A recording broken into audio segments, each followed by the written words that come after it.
தினமும் 5 அழகு குறிப்புகள். இளநரைய தடுக்கிறதுக்கு தேங்காய் எண்ணெய் கூட கரிசலாங்கண்ணி கீரையை போட்டு காய்ச்சி அந்த எண்ணெயை தலைக்கு தேய்ச்சிங்கன்னா இளம் வயதுல ஏற்படக்கூடிய நரைமுடியையும் தடுக்க முடியும். அதே போல வயதுனால வரக்கூடிய நரைமுடியையும் கட்டுப்படுத்த முடியும்.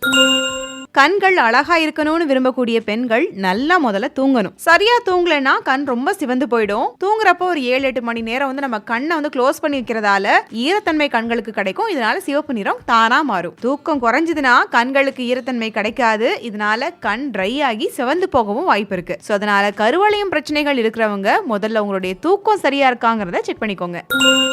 பற்கள்ல இருக்கக்கூடிய கரைகளை நீக்கிறதுக்கு ஆரஞ்சு பழ தோல் இருக்கு இல்லையா, அதை உலர்த்தி பொடி செஞ்சு அதை வச்சு பல் தேய்ச்சி பாருங்க.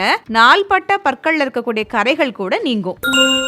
முக சுருக்கங்கள் மறைஞ்சு முகம் நல்ல க்ளோயிங்கா இருக்கிறதுக்கு ஒரே ஒரு பொருள் இருந்தாலே போதும். அது என்னன்னா கசகசா. இத தண்ணியில ஊற வச்சு மை போல அரைச்சு ஒரு ஃபேஸ் பேக் மாதிரி போட்டுடலாம். வேற எதுவுமே ஆட் பண்ண தேவையே இல்லை. இதை போட்டு ஒரு 30 நிமிஷம் கழிச்சு வெதுவெதுப்பான நீரால முகத்தை கழுவி பாருங்க. ஒரு 5 வயசு குறைஞ்ச மாதிரி இருப்பீங்க. அந்த அளவுக்கு உங்களுடைய முக சுருக்கங்கள்லாம் மறையும். டை பயன்படுத்துறவங்க அந்த டைனால நமக்கு அலர்ஜி ஏற்படுமா இல்லையா அப்படிங்கிறத முதல்ல ஒரு சின்ன பகுதியில பேட்ச் மாதிரி போட்டு செக் பண்ணி பார்த்துட்டு அதுக்கப்புறம் தான் போடுறது நல்லது. இந்த வீடியோல ஒரு ஹெர்பலான ஹேர் டை பேக்கை நான் உங்களுக்கு ரெக்கமெண்ட் பண்றேன். இது ஒரு நேச்சுரல் ஹேர் டைனே சொல்லலாம். சைடு எஃபெக்ட்ஸும் கிடையாது. ஸோ டெஃபினட்டா நீங்க அதை ட்ரை பண்ணி பார்க்கலாம். யூடியூப்ல அந்த ப்ராடக்ட்டை நான் டேக் பண்ணிருக்கிறேன். இன்ஸ்டால இந்த வீடியோ பார்த்துட்டு இருக்கீங்க அப்படின்னா லிங்க்னு கமெண்ட் பண்ணுங்க. ஃப்ரெண்ட்ஸ், இதே போல அழகு குறிப்புகள் இன்னும் விவரமா தெரிஞ்சுக்கணும் அப்படின்னா மறக்காம நம்முடைய சேனலை சப்ஸ்கிரைப் பண்ணிக்கோங்க. அப்படியே பக்கத்தில் இருக்கக்கூடிய பெல் ஐகானையும் கிளிக் பண்ணிடுங்க.